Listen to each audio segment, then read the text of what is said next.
Ladies, gentlemen, and tarnished of all ages, one of the most fun and also powerful but unwieldy weapons in Shadow of the Erdtree before patch 1.13 hit is the Falx, a paired curved sword. Paired meaning if you two-hand it, you get a second one in your left hand, and you get a proper power stance moveset replacing your light attacks, and Falx specifically being a relatively solidly dex scaling curved sword with natural bleed buildup on the weapon, giving it a strong base of power to start with. But the unique skill is where a lot of what makes this weapon special actually comes from, being a forward dashing double slash with a strong follow-up attack that hits an obscene amount of times extremely quickly, only to finish with a massive pop of damage in a final double slash. The downside, it takes an extremely long opening to actually get the full combo in, and the majority of the damage does come from that last hit. The upside though is that there's a ridiculous number of hits in this on a weapon that also has natural bleed buildup, and so the fact that the bulk of the damage is in the final hit of the combo actually leans extremely well into both multi-hit and bleed bonuses, both which are likely to activate before the final hit, as long as you actually hit the boss with every slash. Not to mention, if you are able to spam the combo, the recovery between the end of the combo and the first hit of the dash at close range is actually short enough that you can chain the multi-hit bonuses without it dropping off too hard, which is actually a massive consideration too. And so, how do we deal with the main negative? Quite simply, Iron Jar Aromatic. You won't need this for every boss by any means, and on some it can actually even be a negative, as it makes you take more hits than just being flinched, but on bosses with smaller or more troublesome openings, this item can let you just sort of spam the skill against the lower stagger value attacks, which against most bosses in the entire game will tend to kill them before it kills you within this setup, just because of how unbelievably strong this gets when all of the buffs are up and running together. On top of that, the weapon itself also removes the main weakness of Iron Jar, which is limited movement after you consume it, by just giving you an extremely strong gap closing attack as the start of the weapon skill that has its distance enhanced even further by holding down the button. Not to mention what may seem a mundane change in the patch to those who hadn't tried the weapon, which is that you now have full horizontal spin control during the strong attack follow-up. Before, you were locked to doing it forwards in the direction that you dash, which meant if your opponent moved even just a couple of feet to one side or the other, they could avoid the bulk of this combo, whereas now you are able to freely turn and follow lock-on targets as long as they are within distance range of the skill, or you can frame it of course as well. All that said, this is quite simply one of the strongest weapons and one of the strongest builds in the game put together around it if you have the iron jars to use with this. If you have the materials, of course, this creates an extremely unique playstyle, and if you don't use iron jars, it's still capable of both jump and sprint power stance curved sword attacks to apply the multi-hit bonuses and bleed buildup, and then the weapon skill past that is just still great for any larger openings you happen to get in a fight rather than just actually spamming it. Either way, it is ludicrously strong. The Iron Jar Aromatic just takes it to 11 out of 10 instead of 9 or 10 out of 10 by letting you spam the skill that much more actively. With all that said, let's talk about the weapons that we use for this build, the armor setup that you'll want for this too, the talismans that we use, and then of course the consumables of choice that we have too. The Wondrous Flask upgrades, so you know what to use for your temporary buffs, our actual spells that we run, which are mostly buffs, and then our full level up setup so that you know how to achieve the stats that we will get to use this level of damage that you see on screen. Not to mention finishing up with just a bit of how to play the build and the buff cycle before any important fight. Starting with the weapons then, of course we have the Falx, the star of the show. This comes from Hornsent upon defeating him in an invasion, either of the possible story points to do so, or in the big NPC brawl that happens near the end if you don't before that, with the earliest available option for this being when Letta wants you to invade Hornsent in the Shadow Keep before you fight Messmer. If you side with Letta here, then you will get this weapon after completing the invasion. Then in your other hand, you want any weightless seal, really, just to cast our buffs. Even if you don't really have these stat requirements, it doesn't actually matter. Past that, we have our armor set, and for the helmet, we have the white mask for a 10% bonus to all damage done for 20 seconds after a bleed proc occurs nearby. Then 3 pieces of the Rakshasa armor set for a total of 6% damage increase, or if 6% isn't really worth that much to you, you can instead just use these slots for fashion instead, of course to your own choosing.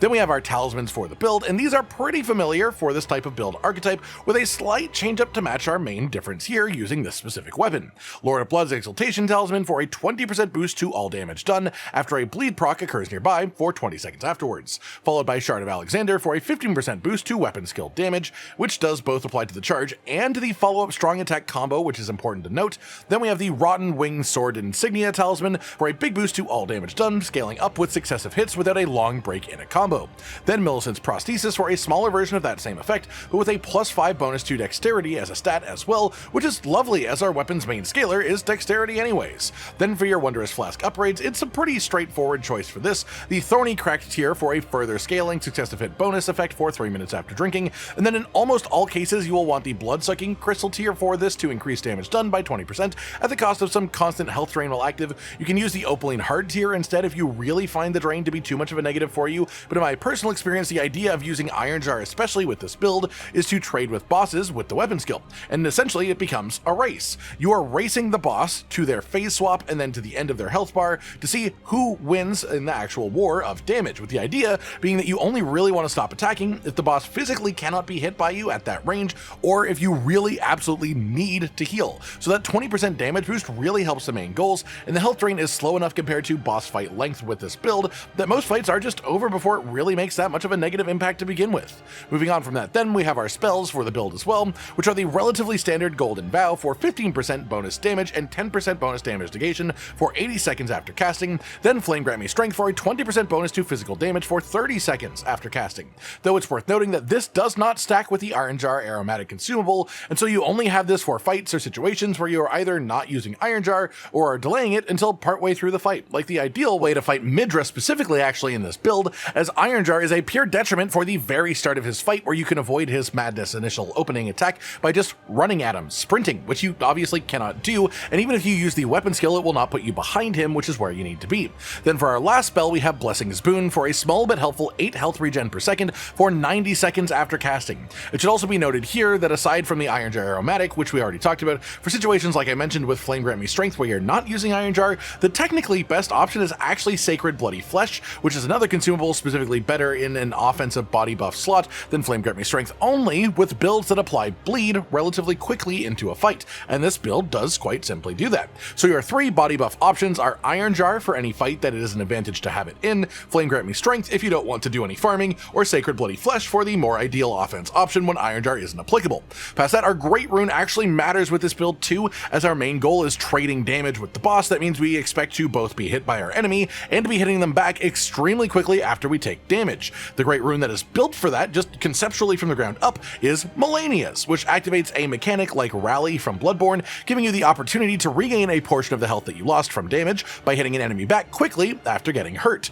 And generally it scales with attack speed too, which makes it an excellent pairing for this combo. Then with all that covered, let's just talk about how to spend your level up points within the build. First, as usual, you want 60 vigor to manage your actual health so that you don't get clobbered too hard. Then we go for 75 dexterity, hitting the 80 soft cap for weapon scaling once our talismans are added in as well, as we do get a dexterity bonus there. Then we go for 25 faith to let us cast our spells, and the rest of our points split between mind and endurance for comfort. I find the ideal split to be 20 mind and 19 endurance, as 20 mind is enough to cast the unique skill with the follow-up combo either 5 times by itself or 4 times plus using an Iron Jar aromatic once, which feels like a really good balance for your mind. At a higher level 150 though, you would choose between putting points into strength for a more minor damage increase, but a damage increase still, or mind for more cast for the skill, which is definitely useful in things like New Game Plus with larger health bars and longer phases, or just pure endurance for a stamina increase. And with that, you now know everything that you need to actually put the build together, so let's talk about playing it for yourself and the buff cycle between important enemies.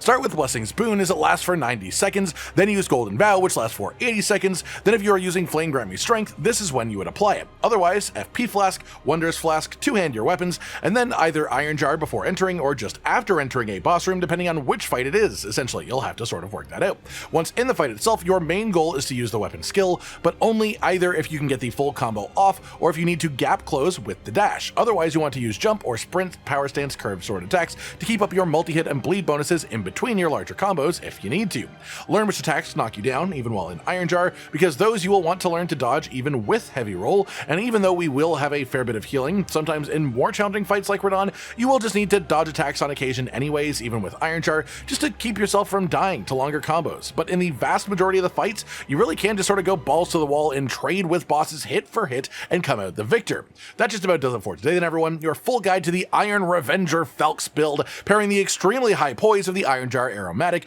with the high mobility and unbelievably strong, long-lasting combo from the unique skill of the Falx curved swords. This is honestly just an extremely satisfying build to play, especially once you get all those plates spinning and all your buffs running at the same time. It's just quite fun to use, honestly. I hope you've all enjoyed this then, and I hope you enjoy using this for yourself too if you try it out in game. Like if you liked the video, subscribe and hit the notification bell for more, and most importantly, ladies and gentlemen, until next time, stay sweet. Josh, Cotton, and Hollow with the videos, dropping the humor like a hammer on your tippy toes, bringing entertainment on a daily arrangement to take our insanity and turn it into entertainment. Yes, I said entertainment twice, to reiterate that it is nice to look into your faces on a mostly daily basis when you let us in your homes to make the whole world a stage. Goodbye.